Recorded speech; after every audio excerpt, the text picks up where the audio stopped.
Greetings and salutations, sports fans all across the wide and wonderful internet. Michael Shibley here, and we're going to look at Tennessee's loss 38-14 to their hated rivals, the Florida Gators. It has now been 16 of the last 17 games have been losses for Tennessee in really now a very one-sided rivalry as Tennessee has gone through with all of their coaching changes. They just have not been able to really put anything together. However, now with Josh Heupel as their head coach, I personally think things are going to start turning around for the better. When you look at how this game went, I've got the stats over here.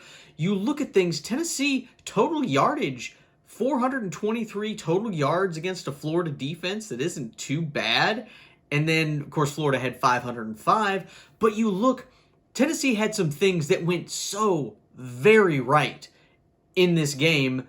However, they also had things that went so very wrong against Florida. Way too many gaffes. But when you look at how things went for the first part of this game, Tennessee was right there. Heck, they had a lead for a good part of the first half. Tennessee made some that screen pass to Evans to get our first touchdown, I thought was wonderful. And we finally connected with Hendon Hooker on that deep ball to Peyton, which was, I thought, phenomenal. So you look at those things, and those things worked great. Overall, I thought the Tennessee coaching staff had a phenomenal game plan, and I think really they called a great game. Was it perfect? Of course not. But I think they had a coaching advantage, at least in play calling, over what the Florida coaching staff was doing with Dan Mullen. I think Florida was playing on their back foot for a good part of this game. Tennessee just did not execute. A lot of the players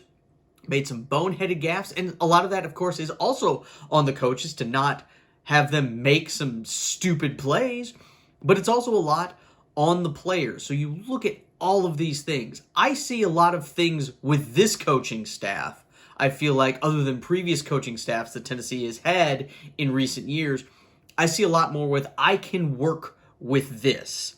I feel a lot better about that. I think some of these pieces are just going to come together. I like what Alontae Taylor said at the end of the game, after the game was over in the press conference, where he's like, we are not going to quit this season. I can guarantee you that. He said something along those lines. And I love that outlook. I think the players have bought into what these coaches are trying to do. And again, these aren't all excuses. But again, when you have less than the full amount of scholarship players and so many of your great players that you had on last year's team are now playing elsewhere, you're going to run into problems like what happened with Tennessee, especially in the fourth quarter, where Florida was just able to lean on Tennessee and just wear them down, where Florida had the depth advantage.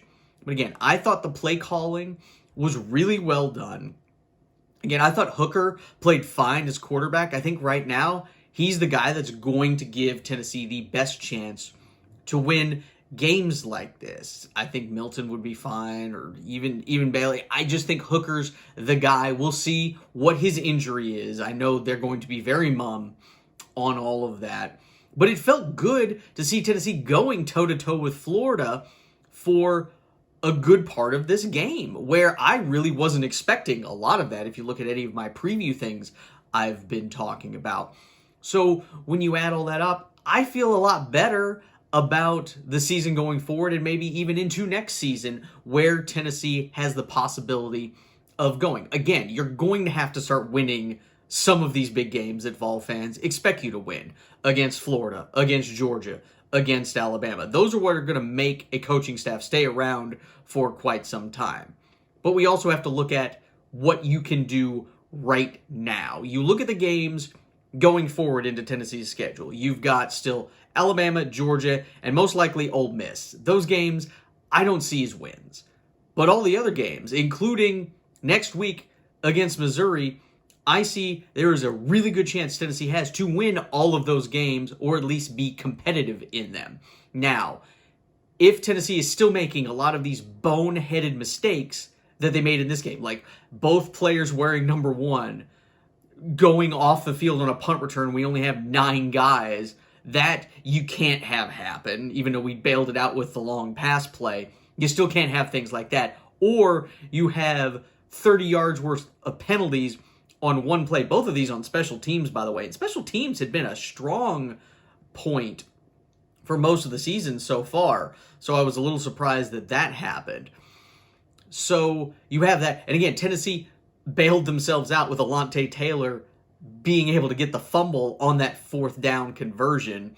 So Tennessee was able to do that in the first half. They weren't able to do it in the second half. You missed the field goal at the gun, and also Hooker missed a wide open receiver, which again, those 2 plays, which could have both given you 3 points and a touchdown, Tennessee could have been tied at 24 apiece midway through the 3rd quarter. Instead, you're down 31-14 and the game's over.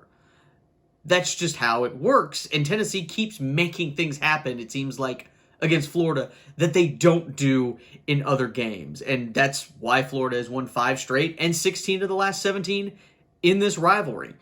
But again, I think going forward, if Tennessee is making a lot of these mental errors and just gaffes against teams like Missouri or South Carolina or Kentucky, against teams that I think they have a much better chance of defeating, then you're going to have to start looking at things. But right now, I feel okay with where Tennessee is. Not great, but again, I feel like I can work with this a lot more than I did in years prior. I want to know, of course, what you guys all think. Leave your comments below. And of course, don't forget to like and subscribe. And of course, you can watch me on Twitch at Shibbles and Bits as well, where we're going to do watch-alongs. We did a watch-along with this Florida game. We're going to do another one with the Missouri game at noon Eastern. I'll probably start at around 11:45 a.m. Eastern, just get everybody in there before the Vols kick off in Columbia. So thank you guys so much. I want to know what you guys think, so let me know.